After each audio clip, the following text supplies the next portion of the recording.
नाशिकच्या TCSमधील जबरदस्ती धर्मांतर प्रकरणामध्ये रोज नवनवीन खुलासे येत आहेत. आरोपींना अटक केलेली आहे, पण निदा खान जी या सगळ्यातली मुख्य आरोपी असं म्हटलं जात आहे, ती मात्र अद्याप फरार आहे. ती काही पोलिसांना हाती लागू शकलेली नाही आहे. या निदा खाननेच या सगळ्या प्रकरणाची ती मास्टर माइंड म्हणून ओळखली जाते आहे.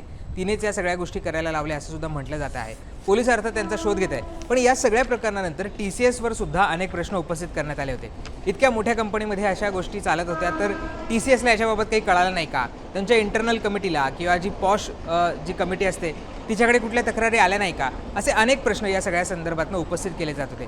पण TCSने आता ऑफिशियल त्यांचं एक पत्र काढलेलं आहे आणि त्याच्यामध्ये त्यांनी TCSची बाजू सांगितलेली आहे. त्याचबरोबर या सगळ्या प्रकरणामध्ये त्यांनी कुठली पावलं उचललेली आहे, त्यांच्या प्राथमिक अहवालामध्ये काय समोर आलेलं आहे, हे सगळं त्यांनी या सगळ्या रिपोर्टमध्ये सांगितलेलं आहे. हा रिपोर्ट माझ्याकडे आहे आणि ते त्याच्यामध्ये जे TCSचे MD आणि CEO आहेत कृतिवसन यांनी हा जो सगळा रिपोर्ट आहे तो जे लेटर आहे ते काढलेलं आहे. आता हे सगळे लेटर आणि याच्यामधले मुद्दे आपण ग्राफिक्सच्या माध्यमातून समजावून घेणार आहोत. तर TCSने नाशिक प्रकरणावर काय म्हटलं आहे हे आपण समजावून घेतो आहे. त्यांनी याच्यामध्ये म्हटलेलं आहे की ज्या गोष्टी त्यांनी केलेल्या आहेत किंवा जे कुठल्या ॲक्शन्स घेतलेल्या आहेत त्यांनी याच्याबद्दलची माहिती या लेटरच्या माध्यमातून दिलेली आहे. त्यांनी काय म्हटलं आहे तर या प्रकरणात अंतर्गत चौकशी करणाऱ्या RT सुब्रमण्यन यांच्यासाठी डिलॉयटी आणि ट्रायलिगल यांची स्वतंत्र सल्लागार म्हणून नियुक्ती करण्यात आलेली आहे. दुसरं ते म्हणत आहेत की या प्रकरणावर निरीक्षण करण्यासाठी TCSचे स्वतंत्र डिरेक्टर KK मिस्त्री यांच्या अध्यक्षतेखाली निरीक्षण कमिटीसुद्धा तयार करण्यात आली आहे. पुढे ते म्हणत आहेत अंतर्गत समितीचा अहवाल हा निरीक्षण समितीला सादर केला जाईल. त्यानुसार त्याचा अवलोकन आणि अंमलबजावणी करण्यात येईल. निदा खान हिचा उल्लेख हा सातत्याने HR म्हणून केला जातो आहे, परंतु इथे हे आम्ही स्पष्ट करू इच्छितो की ती ना HR होती ना तिचा कंपनीतील भरतीशी काहीही संबंध होता.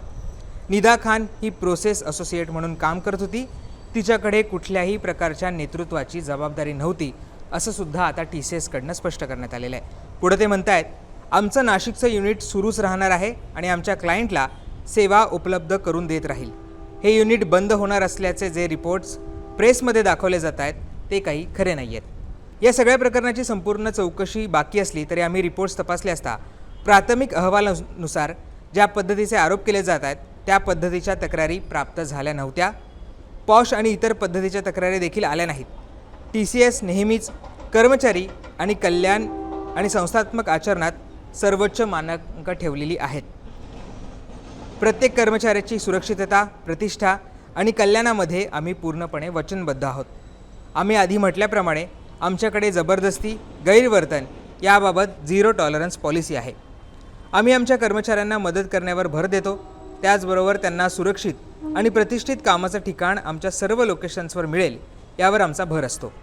आम्ही तपास यंत्रणांना पूर्ण सहकार्य करत आहोत जेणेकरून या प्रकरणाचा सखोल, पारदर्शक तपास होऊन ते एका योग्य निष्कर्षापर्यंत पोहोचेल असं सुद्धा TCSने त्यांच्या या सगळ्या लेटरमध्ये म्हटलेलं आहे. 2 गोष्टी त्यांनी स्पष्ट केलेल्या आहेत. निदा खान जिला HR म्हणून अनेक ठिकाणी दाखवलं जातं आहे तर ती काही HR नव्हती आणि तिच्याकडे कुठल्याही नेतृत्वाचं पद नव्हतं त्यांनी म्हटलेलं आहे. इंटरनल कमिटी त्यांनी स्थापन केलेली आहे आणि त्या कमिटीचा अहवालसुद्धा याच्यामध्ये सादर केला जाईल. त्याचबरोबर तपास यंत्रणांनासुद्धा जे काही सहकार्य असेल ते केलं जाईल असं त्यांचं म्हणणं आहे. पण त्यांचं एक महत्त्वाचं म्हणणं आहे ते म्हणजे की ज्या पद्धतीच्या तक्रारी केल्या जात आहेत नाशिक युनिटमध्ये ज्या गोष्टी चालू होत्या तशा पद्धतीचं कुठलीही गोष्ट किंवा तक्रार त्यांच्यापर्यंत पोहोचली नव्हती. म्हणजे कुणीही तशा पद्धतीची तक्रार ही केली नव्हती. पॉशच्या अंतर्गत सुद्धा कुणीही तक्रार केली नव्हती असं तरी सध्या त्यांचा जो प्राथमिक अहवाल आहे त्याच्यामधनं तो अहवाल आहे त्याच्यामध्ये त्यांनी या सगळ्यामध्ये म्हटलेला आहे. त्यामुळे बघणं महत्त्वाचं असणार आहे की जी आता त्यांनी कमिटी स्थापन केलेली आहे किंवा ज्या लीगल फर्मचं मार्गदर्शन ते घेत आहेत त्याच्यामधनं काही समोर येतं आहे का,